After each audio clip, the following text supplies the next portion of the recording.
In the last few weeks, we've got some exciting new options in ChatGPT. First, we can include images with our prompts and use ChatGPT's new Vision capability. And secondly, we have access to image generation using DALL-E 3 from directly inside our ChatGPT chat interface. There's also voice and speech features coming too. In this video, I'm going to look at these new vision and image capabilities, outline some test use cases, and then put them side by side with the equivalent capability we already had in Bing Chat and now Bing Chat Enterprise 2, which in the latter's case is probably the tool we have available for doing actual work, except for those who have initiated a ChatGPT Enterprise agreement. As always, any data or personal information you see as part of my demos is for simulation purposes only, or is already publicly accessible. Let's jump in and take a look at how this works. So I've just grabbed 3 images in a folder. I've got a picture of the Eiffel Tower for a trip that I took to Paris. I've got some pictures of some chickens in a field. And I've got this picture of a fictitious study schedule for someone spreading their work over morning, afternoon and evening. So now jumping across to ChatGPT, to use the Vision feature you need to be in the GPT-4 model and you need to be under default. If you use any of the other options here, you won't have the photo upload option. So I'm going to go ahead and I'm going to attach an image. Thanks for watching. If this content is useful to you, then please do remember to hit that like button so we can share it with as many people who are interested as possible. Also, if you'd like to see more like this, remember to subscribe to the channel and hit that bell icon so you'll know as soon as I release another video. Also, down below is a link to join my mailing list, and if you'd like to receive an email about once a month that highlights content that's similar to what I put out on the channel here, then please do go and join that. Thanks. I'm going to start with my picture of the Eiffel Tower. Now I'm just going to ask ChatGPT, what is this? And as we expected, it got it right. So I'm then going to ask, is the photo taken during the day or the night? How do you know? I'm next going to ask, from where was the photo taken and how do you know? And the answer is completely correct. So next we're going to try the same thing with our chickens. I'm now going to ask how many chickens are in the photo. You can see there is one in the foreground, but there's also a second one in the background. So let's see if it picks up on that. And it's given me 2 possible responses to choose from, but both of them say that they are seeing 2.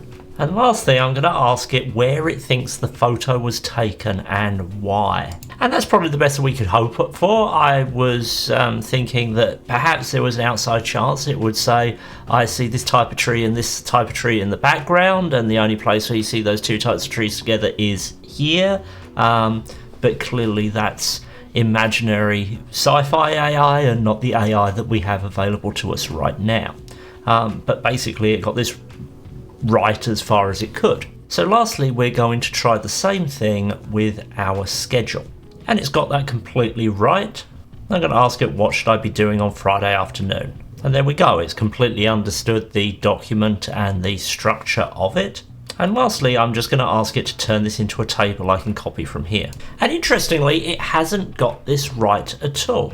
And upon reviewing the image, it also hasn't got the answer to the question, what should I be doing on Friday afternoon right either. It said reading chapter 3, but on the image itself it says I should be on a break on Friday afternoon, and in the morning I should be reading chapter 3.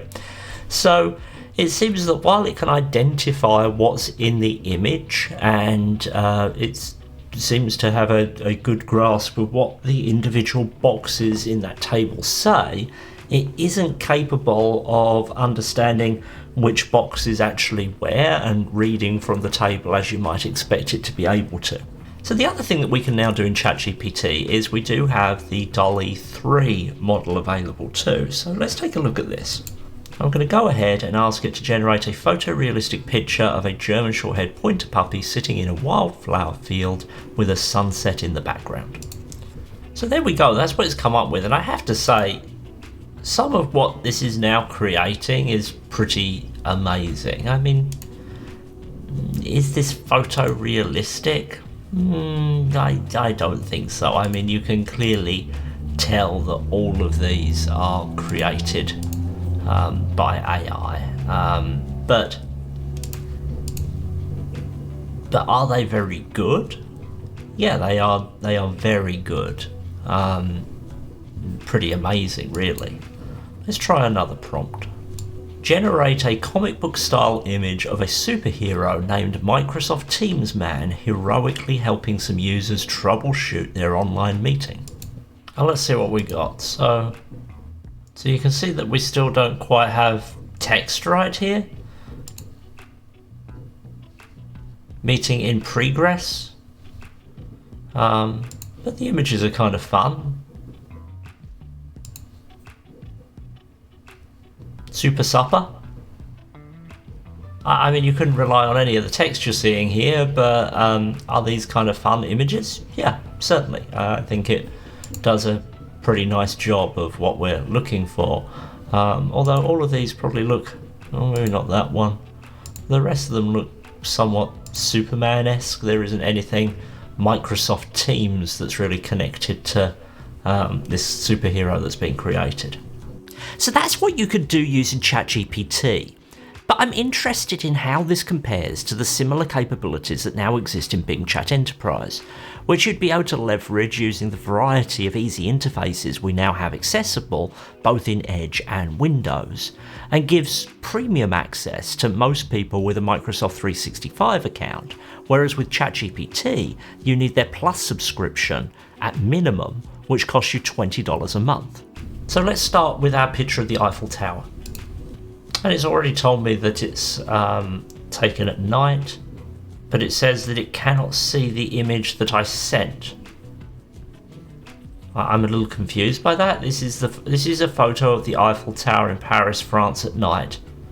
The entire structure is visible and the photo is taken from a low angle looking up at the tower. Unfortunately, I cannot see the image you sent, but I hope this description helps. That really is very confusing. And then it gives me some stuff from the web as well. So that's great. Let me ask a follow-up question. This is exactly the same question as I asked of ChatGPT. So eminently less useful than ChatGPT at doing exactly the same thing. So same query, but with the chickens instead. So this photo is of a realistic brown chicken. I hope it is, because it is actually a photo of a chicken. But perhaps Bing Chat is preempting the idea that everything it's going to see is made by AI. But again, it says, unfortunately, it cannot see the image that I sent, which I'm very confused about, because clearly it can see the image that I sent, or else how is it responding to the request? So we're going to ask again, how many chickens are there? How do you know? And you can see immediately it's searching the web, so it's not going to manage to do this. So there you go. If you have any other questions, feel free to ask. I don't see what other questions I would ask, because it doesn't seem to know the picture that we're looking at. And lastly, our schedule. And interestingly, it's turned this upside down. Here is the text from the image: Monday, Tuesday, Wednesday, Thursday, Friday, Saturday, Sunday. Okay, it gets that. It gets morning, afternoon, evening. But then it says that there's math, science, reading, and that isn't what's on this.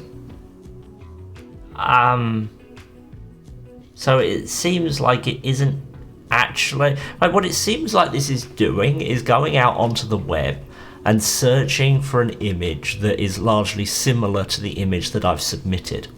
And then it's following up with information related to the image that it's searched for, as opposed to actually getting information from the image that I've submitted. For something like this, that really kind of shows up in how this is working. For something like a picture of a chicken, where there probably are pictures that are substantially similar to the one that I already submitted, that isn't going to be so much of a problem. So given that we can also create images in Bing Chat Enterprise, let's take a look at how this works over here too. So this is our request to create a German Shorthair pointer puppy. And this is what we got from Bing. And I have to say, in some ways, I think these images look a little better than the ones that we got out of ChatGPT. Let's try the next request. And it cannot create an image for this prompt. Let's try it one more time and see what it does.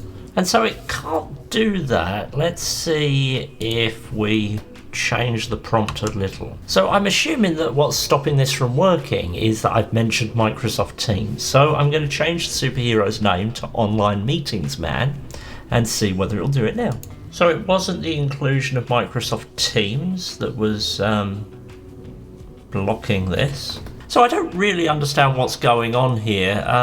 Let me try something different. So I'm just going to say create an image of a chicken just to check that it isn't some technical error that it's experiencing. Interesting. So instead of creating an image, it's just search for one. Now I'm going to specify something that probably makes it use its image generator. And there we go, it's created some images. So I don't really know what it is about the prompt to create a superhero that's causing it difficulty, but clearly it can't do that, or it won't do that at this time. So neither ChatGPT nor Bing Chat Enterprise produced useful or reliable results on each of these tests.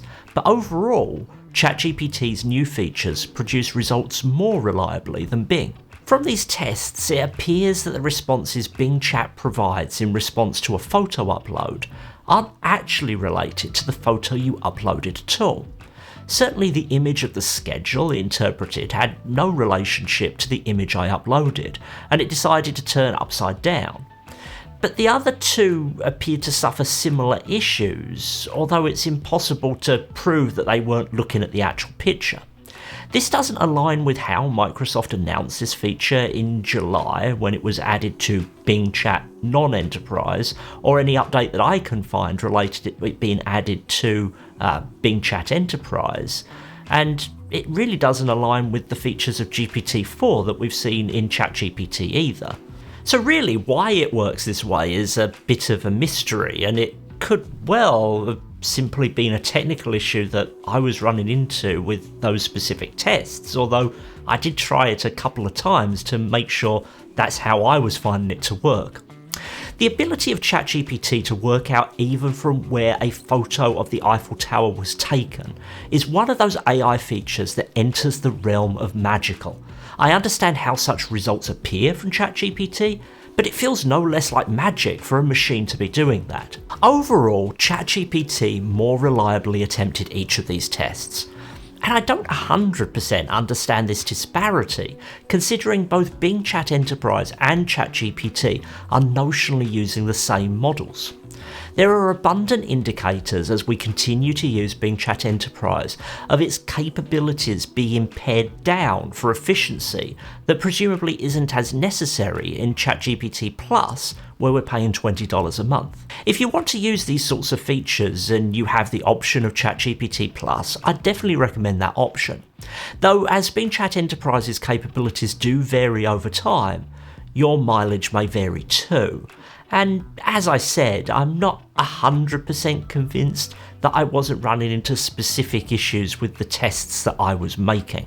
Does what I've shown you in this video align with your experiences of trying out these features in ChatGPT or Bing Chat? Let me know down in the comments. And even if you don't have a comment to make, just leave me an emoji or something like that so I know you were here. Thanks for watching through to the end. Until the next video, bye bye.